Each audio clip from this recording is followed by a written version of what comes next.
सोचो जरा, तुम एक टीनेजर हो, ऑलरेडी ऑस्कर नॉमिनी, और अचानक तुम अपनी पहली मैसिव ब्लॉकबस्टर में स्टार कर रहे हो। लेकिन ट्विस्ट ये है, तुम्हारा मेन कोस्टार एक शहर है, एक बड़ा सा टूटता फूटता एकदम शहर जो टाइटैनिक की छाया में बना था। और तुम्हारे कोस्टार्स, अरे वो तो ऐसे क्रीचर्स हैं जो सच में हैं ही नहीं। ये थी सॉयर से रोनन की रियलिटी के सेट पर, एक ऐसी फिल्म जिसने उसे उन तरीकों से पुश किया जो ऑडियंस ने कभी देखा ही नहीं। 2008 में रिलीज हुई ने हमें जमीन के बहुत नीचे की दुनिया दिखाई, एक ऐसी सोसाइटी जहां लाइट्स सचमुच टिमटिमा रही थीं और फ्यूचर काफी ब्लीक लग रहा था। इस सब के बीचों बीच थी एक यंग सॉयर से रोनन। वो में अपने इनक्रेडिबल रोल के बाद एकदम फ्रेश थी और लीना मेफ्लीट का रोल कर रही थी, एक तेज मैसेंजर लड़की जो अपने लोगों को बचाने के लिए डेस्परेट थी। जीन ड्यूप्रो के नॉवेल पर बेस्ड ये मूवी रोनन के लिए एक बड़ी बात थी। बात सिर्फ इतनी नहीं थी कि वो एक फैंटेसी एडवेंचर लीड कर रही थी, ये हेवी ड्यूटी सीजीआई की दुनिया में उसका पहला रियल प्लंज था।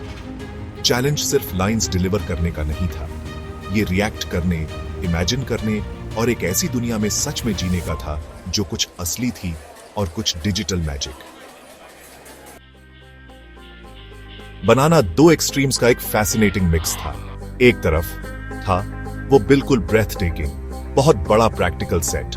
उन्होंने सच में एम्बर का एक massive detailed version Belfast, Northern Ireland के historic Harland and Wolff shipyard के अंदर बनाया था।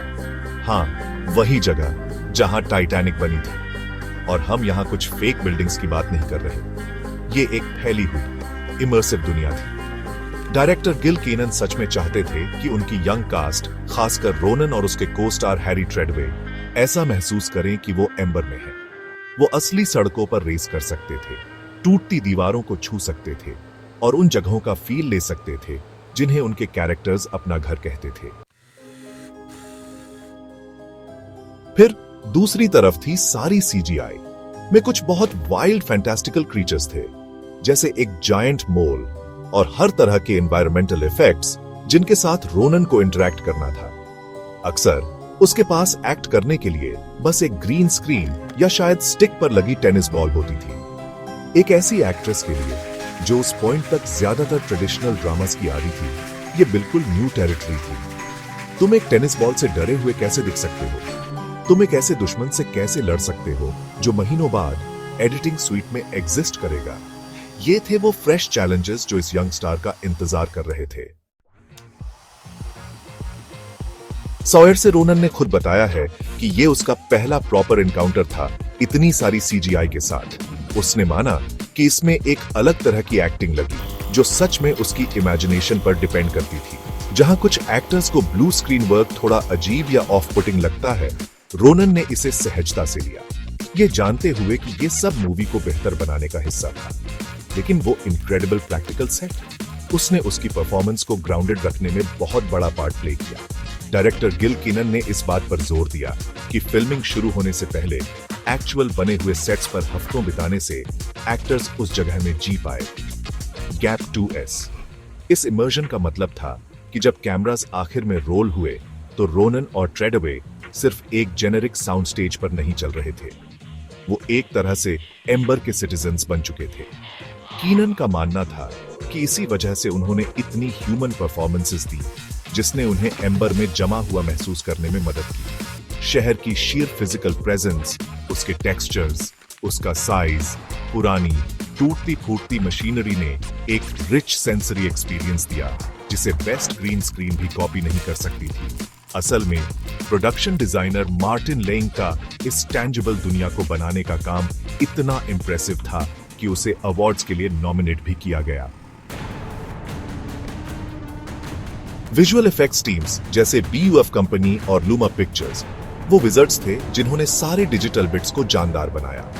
इसमें शहर की फेलिंग लाइट्स, जिन्हें तुम प्रैक्टिकली सेट के बहुत ऊपर नहीं बना सकते थे, से लेकर वो जायंट क्रीचर्स तक सब शामिल था जिनसे लीना टकराई थी। कीनन ने इन टीम्स के साथ बहुत क्लोजली काम किया, लेकिन उन्होंने हमेशा सेट पर ज्यादा से ज्यादा टेक्सचरल रियलिटी रखने पर जोर दिया। ये एक डिलिबरेट चॉइस थी, सब अपने एक्टर्स की मदद करने के लिए। तो एक टीनेज सॉयरसे ने यह सब कैसे हैंडल किया? ये असल में उसकी अपनी यूथफुल अडेप्टेबिलिटी और उसके चारों ओर बनी अमेजिंगली सपोर्टिव इमर्सिव दुनिया का मिक्स था। बेलफास्ट का वो मैसिव रियल सेट एक बहुत बड़ी हेल्प थी, एक रियल एंकर। लीना अपने मैसेंजर कैरेक्टर के तौर पर असली भले ही बनी हुई शहर की सड़कों पर दौड़ना एक ऐसा एक्सपीरियंस था जिसके लिए एनवायरनमेंट के लिए बहुत ज्यादा इमेजिनेशन की जरूरत नहीं थी, वो सब वहीं था। इसने यकीनन उस गैप को भरने में मदद की जब उसे उन चीजों के ऑपोजिट एक्ट करना पड़ा जो वहां नहीं थी। और ये मत भूलो, से पहले का उसका एक्सपीरियंस बिना ज्यादा सीजीआई के भी सबको दिखा चुका था कि वो एक सीरियस टैलेंट है। इतनी कम उम्र में के लिए ऑस्कर नॉमिनेशन मिलना, उसने अपनी उम्र से कहीं ज्यादा मैच्योरिटी और फोकस दिखाया। वो मूवीज बनाने की डिमांड्स की आदी हो चुकी थी। इंटरव्यूज में रोनन ने मेंशन किया कि सीजीआई के साथ मेन डिफरेंस बस अपनी इमेजिनेशन को ज्यादा यूज करना था, एक स्किल जो हर एक्टर को चाहिए, बस थोड़ा ज्यादा। प्लस बिल मरी और टिम रॉबिन्स जैसे सीजन प्रोस का सेट पर होना शायद एक ग्रेट प्रोफेशनल और शायद मेंटरिंग एटमॉस्फेयर भी बनाता था। डायरेक्टर गिल कीनन का काम करने का तरीका भी सुपर इंपॉर्टेंट था। उन्होंने फोकस इस बात पर रखा कि कैरेक्टर्स उस मोमेंट में क्या फील और एक्सपीरियंस कर रहे हैं, बजाय इसके कि अपने यंग लीड्स पर स्टोरी के सारे हैवियर थीम्स का बोझ डाल दें। इससे शायद रोनन को लीना की इमोशनल जर्नी और उसके आसपास हो रही सारी क्रेजी चीजों पर, उसके रिएक्शंस पर सच में फोकस करने में मदद मिली। वो अक्सर सारी फैंटेसी के बीच में वो रियली ह्यूमन परफॉर्मेंस देने के लिए उसकी तारीफ करते थे। अब को खुद तो मिक्स्ड रिव्यूज मिले और उसने बॉक्स ऑफिस पर कुछ खास कमाल नहीं किया, लेकिन एक्सपीरियंस वो सॉयरसे रोनन के लिए प्राइसलेस था। इसने उसे big budget effects heavy film making का अर्ली रियल वर्ल्ड एक्सपीरियंस दिया, उस तरह की मूवीज जो ज्यादा से ज्यादा कॉमन होती जा रही थीं। इतनी जल्दी जायंट प्रैक्टिकल सेट्स और ढेर सारे डिजिटल इफेक्ट्स दोनों का एक्सपोजर मिलना यकीनन एक एक्ट्रेस के तौर पर उसके स्किल्स को बढ़ाया। पर सॉयरसे रोनन के टाइम का सीक्रेट कोई हिडन ड्रामा नहीं था।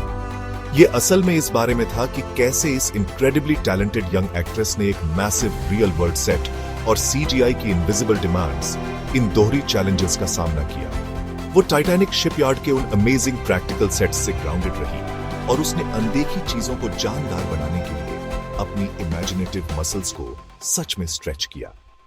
यह उसके लिए एक की स्टेप था जिसने वो रेजिलियंस और स्किल दिखाया, जिसने उसे अपनी जनरेशन की मोस्ट रिस्पेक्टेड एक्ट्रेसेस में से एक बनने में मदद की। आपकी फेवरेट सॉयरसे रोनन परफॉर्मेंसेस कौन सी हैं और की यूनिक दुनिया के बारे में आपका क्या ख्याल है? मुझे नीचे कमेंट्स में आपके थॉट्स सुनना अच्छा लगेगा। और अगर आप और भी कूल फिल्म मेकिंग स्टोरीज जानना चाहते हैं तो इसे लाइक करना और ज्यादा के लिए सब्सक्राइब करना न भूलें।